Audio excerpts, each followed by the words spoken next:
पति और पत्नी, आप कहते होंगे इस संबंध कोई ब्राह्मण देवता बनवाते हैं या आप देख करके आते हो तो ये संबंध बनते हैं, ऐसा आप मानते हो क्या?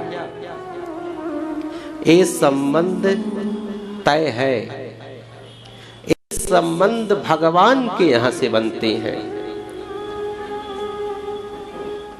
आपके कर्मों के अनुसार आपको पत्नी प्राप्त होती है, आपके कर्मों के अनुसार आपको पति प्राप्त होता है। ये कोई व्यक्ति संबंधों को नहीं बनाता, कोई विचारधारा पति और पत्नी के संबंधों को नहीं जोड़ती, कोई सिस्टम तय नहीं करता कि आप पति और पत्नी हो जाओगे। भागवत के अनुसार पति और पत्नी का चयन आपके कर्म और स्वयं ईश्वरीय कृपा करती है। कभी कभी आपने पूर्व जन्म में ऐसे गलत कार्य किए हैं तो कभी कभी शत्रु रूप में आपकी पत्नी आ जाती है जो आपके घर को बर्बाद कर देती है। कभी कभी आपके शुभ कर्मों से लक्ष्मी रूप में पत्नी आती है जो घर को दिव्य और भव्य बना देती है। तो ये आपके कर्म आपका सिस्टम तय करता है।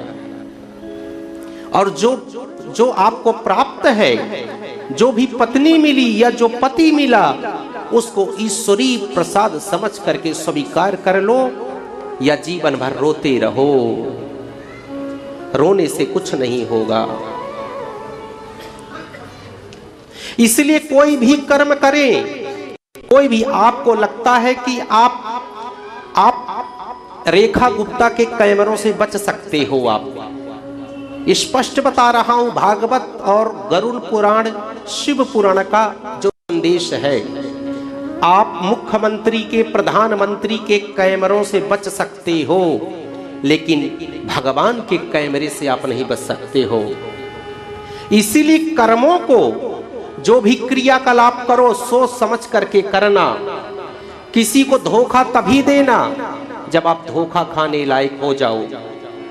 किसी से छल तभी करना, किसी से झूठ तभी बोलना, किसी से भावनाओं के साथ खिलवाड़ तभी करना जब आप सहने के लिए तैयार रहो। एक कर्म का चक्कर कभी भी लौट सकता है, और जब लौटता है तो आप कहते हो मेरे साथ क्यों हुआ, मैंने तो सब अच्छा ही अच्छा किया है। आपने कोई अच्छा नहीं किया। जो हो रहा है ये आपके कर्मों का प्रतिफल है।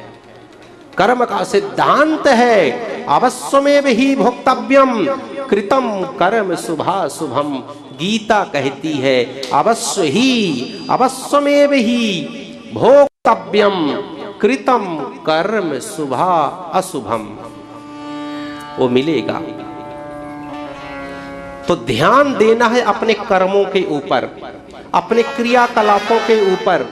आप सोचो कि हम रात्रि में कोई पाप कर लें, कोई अपराध कर लें। बंधुओं, वस्तुतः शास्त्र का सिद्धांत यही है, वो चाहे हमारे लिए हो चाहे आपके लिए हो, इससे अलग कुछ नहीं है। ये चीजों को भी भगवान जो है देखते हैं, समझते हैं, मानते हैं। कुछ भी हो सकता है। तो भगवान की जो गृहस्थी है 16,108 बड़ी दिव्य रूप से चल रही है, बड़ी अद्भुत रूप से चल रही है। वहां कोई भी डिस्टरबेंस नहीं है। हम जैसे अगर घर में सुख समृद्धि है ना, शांति है, तो मन लगता है। अगर घर में कलह है, विपरीत विचारधारा है, तो घर जो है नरक बन जाता है, घर शमशान हो जाता है, घर उजड़ जाता है, घर में मानसिक शांति नहीं मिलती। इसलिए जब ऐसी परिस्थिति जागृत हो जाए तो सत्संग में जाइए, मन में शांति मिलेगी।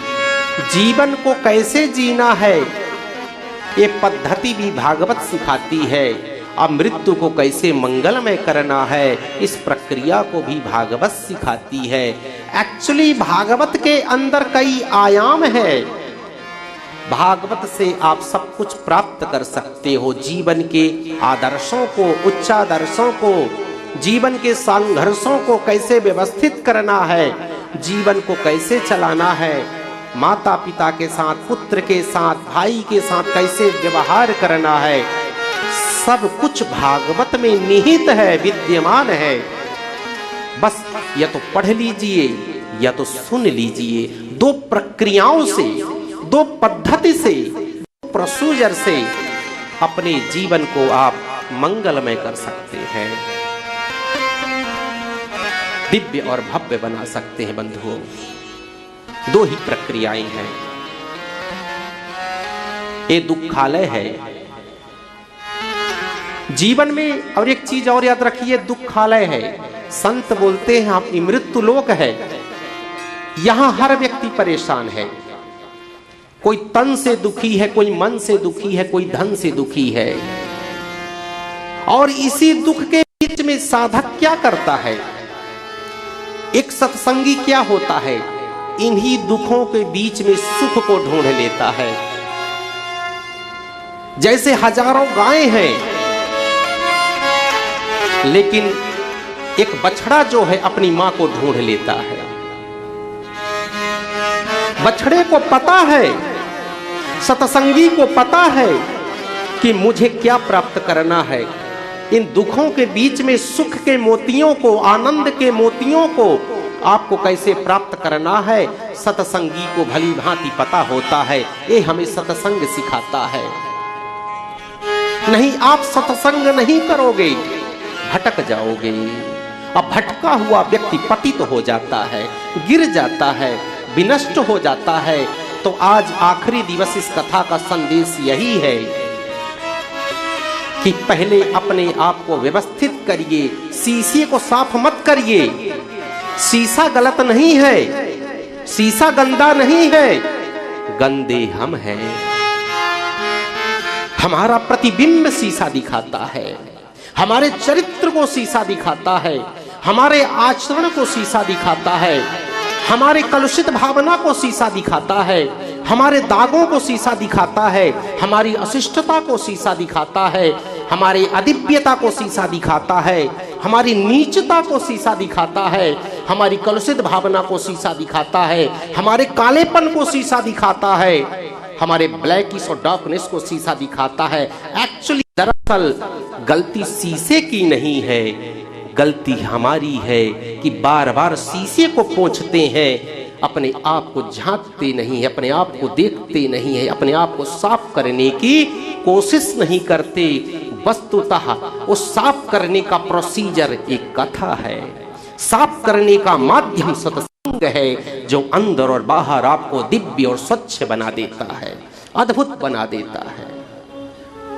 ये ध्यान रखिए, भागवत का मूल संदेश है। जीवन में तभी क्रांति आएगी, जीवन में तभी परिवर्तन आएगा जब इन कथाओं को, इस सत्संग को, इस मार्ग को आप स्वीकार करोगे, आप इम्प्लीमेंटेशन आप करोगे, तदनुरूप आचरण करोगे।